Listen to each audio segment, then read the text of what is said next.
کی ہے، لیکن اس آیت میں ایک طرف یہ بات بھی بتا دی کہ دیکھو ذاتی عمل جو ہے یہ بھی نجات کے لیے کافی نہیں ہے۔ آپ کسی گھر کے سربراہ ہیں، آپ کے محتاط آپ کے بیٹے بیٹیاں ہیں، آپ کے محتاط اور لوگ ہیں، تو یہ بات یاد رکھیں کہ ذاتی عمل بھی نجات کے لیے صرف کافی نہیں ہے کہ حاجی صاحب تو آ کر اگلی صف پہ بیٹھے ہیں، نماز بھی پڑھ رہے ہیں، روزے بھی رکھ رہے ہیں اور بڑی تلاوتیں بھی کر رہے ہیں اور سارے کام اچھے ہو رہے ہیں، لیکن دوسری طرف دیکھیں حاجی صاحب کا رخ جو ہے لاہور کی طرف ہے تو اولاد کا رخ پشاور کی طرف ہے۔ تو یہ جو ہے یہ چیز اس چیز سے اس آیت میں منع کیا گیا ہے کہ اگر آپ کا رخ تو مسجد کی جانب ہے، آپ کا رخ تو تہجد کی جانب ہے، آپ تو دیندار ہیں، آپ نے تو جو ہے حج بھی کر لیے، آپ نے عمرے بھی کر لیے، آپ نے بہت اچھے کام کر رہے ہیں، صف اول میں آ کر نماز پڑھتے ہیں، لیکن اولاد کی صورتحال اس سے بالکل مختلف ہے۔ اولاد کو نہ نماز کا پتہ ہے، نہ جو ہے دین کا پتہ ہے، نہ پردے کا پتہ ہے، نہ کسی اور چیز کا دین کے بارے میں پتہ ہے، تو یہ بھی جو ہے اس آیت میں بتایا گیا کہ یہ حاجی صاحب نجات کے لیے اتنا کافی نہیں ہوگا۔ اب دوسری جانب اگر کسی کو یہ کہا جائے تو آگے سے دلیل کیا دی جاتی ہے کہ بھائی حضرت نوح علیہ السلام کے بیٹے کو بھی تو جو ہے حضرت نوح نبی تھے اور نبی کے گھر میں جو ہے وہ بیٹا کافر تھا، وہ نہیں مانا۔ تو یہ بات یاد رکھیں کہ اسی طریقے سے ہے کہ نبی کے گھر میں بیٹا تھا اور وہ نہ مانا اور وہ اس سیلاب میں اور اس پانی کے عذاب میں غرق ہو گیا، لیکن یہ ہے کہ اس طرف دوسری طرف نوح علیہ السلام کی محنت بھی تو دیکھو نا۔ نوح علیہ السلام نے اپنی اولاد کے لیے بھی اور لوگوں کے لیے 950 سال کی محنت کی تھی، لیکن جب 950 سال کی محنت کے بعد بھی وہ ایمان نہیں لایا تو پھر یہ ہے کہ ان کو یہ نہیں ان سے پوچھ گچھ ہوگی کہ ہاں میری اور آپ کی محنت اولاد کے لیے کیا ہے؟ میری اور آپ کی محنت اولاد کے لیے صرف اتنا ہے، ہاں بیٹا اٹھ جا نماز پڑھ لے، بس ابو بس پڑھ لیتا ہوں۔ میری اور آپ کی محنت اولاد کے لیے یہ ہے،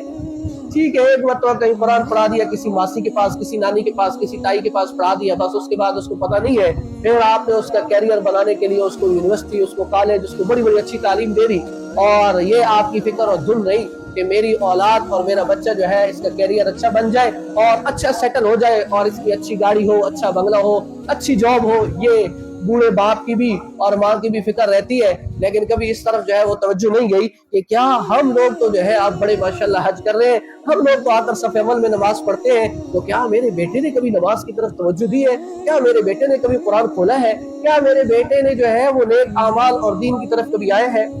اس طرف جو ہے ہماری توجہ نہیں جاتی۔ ہم کہتے ہیں جی نہیں مانتے، جی آج کل معاشرہ خراب ہے تو اولادیں جو ہے وہ بگڑ چکی ہیں اور ہم کہتے ہیں نہیں مانتے۔ تو دیکھیں اگر اولاد نہ مانے تو آپ کیا کبھی اس طرح کریں گے؟ اللہ نے فرمایا قوا انفسکم واہلیکم نارا، اپنے آپ کو اور اپنے اہل و عیال کو آگ سے بچاؤ۔ اب آگ کا لفظ استعمال کرنے میں کیسے اللہ تعالیٰ آگ کو لائے؟ اس کی مثال اس لیے دی ہے کہ دیکھیں آپ دنیا کی زندگی میں آج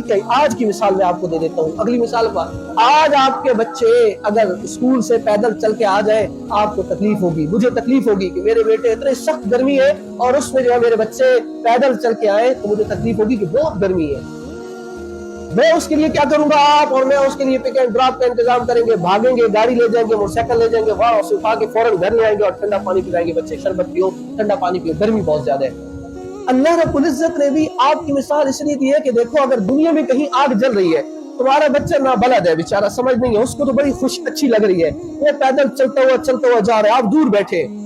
آپ نے دیکھا کہ بچہ تو میرا جا رہا ہے اور اس کو کچھ پتہ نہیں ہے کہ یہ آگ ہے، وہ چھوٹا بچہ ہے، لیکن آپ نے بھاگ دوڑ کرنی ہے اور آپ ایسے بھاگ دوڑ کر کے جا کر اس بچے کو آگ کے قریب سے اٹھا لیتے ہیں کہ تاکہ یہ آگ میں جل نہ جائے۔ اس کے لیے آپ یہ نہیں ہے کہ وہ آگ جلدی ہو جائے تو یاد جائے، اس کو پتہ ہے آگ ہے، میں تو یہ کہہ سکتا ہوں بچے ادھر آ جاؤ، ایسے کبھی بھی کوئی نہیں کرے گا، مجھ سمیت کوئی نہیں کرے گا۔ وہ کہے گا کہ نہیں آگ جل رہی ہے اور اس کو سمجھ نہیں ہے اور یہ خوبصورت سمجھ کر کوئی کھلونا سمجھ کر اس کو ہاتھ میں لے لے گا، تو ہم میں سے ہر ایک بھاگے گا، دوڑے گا اور جا کر اپنے بچے کو اٹھا لے گا۔ تو اس طرح اگر اولاد نہ مانے تو کیا ہم نے دین کی تعلیم کے لیے اتنی فکر کی ہے کہ جس طرح ہم اس کو دنیاوی آگ سے بچانے کے لیے، دنیاوی گرمی سے بچانے کے لیے فکر کرتے ہیں، کیا ہم نے اپنی اولادوں کی اس طرح فکر کی ہے؟ ہم نے اپنی اولادوں